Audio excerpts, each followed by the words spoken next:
सांसद सुप्रिया सुले ने आलोचना करते हुए कहा कि महाराष्ट्र अस्थिर हो गया है और खुफिया विभाग की विफलता के लिए गृह मंत्री देवेंद्र फडणवीस जिम्मेदार है।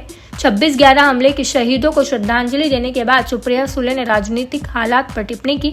उन्होंने यह भी कहा कि अगर सत्र में मराठा, धनगर, लिंगायत और मुस्लिमों के लिए आरक्षण पर कोई बिल आता है तो हम पूरी ताकत से सहयोग करेंगे। इन योद्धाओं ने अपने परिवार की चिंता किए बिना देश के लिए योगदान दिया। दुनिया 26/11 को कभी नहीं भूलेगी। सांसद सुप्रिया सुले ने आलोचना करते हुए कहा कि महाराष्ट्र अस्थिर हो गया है और खुफिया विभाग की विफलता के लिए गृह मंत्री देवेंद्र फडणवीस जिम्मेदार है। 26/11 हमले के शहीदों को श्रद्धांजलि देने के बाद सुप्रिया सुले ने राजनीतिक हालात पर टिप्पणी की।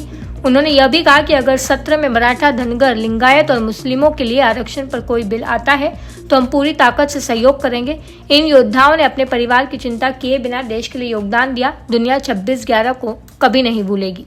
सांसद सुप्रिया सुले ने आलोचना करते हुए कहा कि महाराष्ट्र अस्थिर हो गया है और खुफिया विभाग की विफलता के लिए गृह मंत्री देवेंद्र फडणवीस जिम्मेदार है। 26/11 हमले के शहीदों को श्रद्धांजलि देने के बाद सुप्रिया सुले ने राजनीतिक हालात पर टिप्पणी की। उन्होंने यह भी कहा कि अगर सत्र में मराठा, धनगर, लिंगायत और मुस्लिमों के लिए आरक्षण पर कोई बिल आता है तो हम पूरी ताकत से सहयोग करेंगे।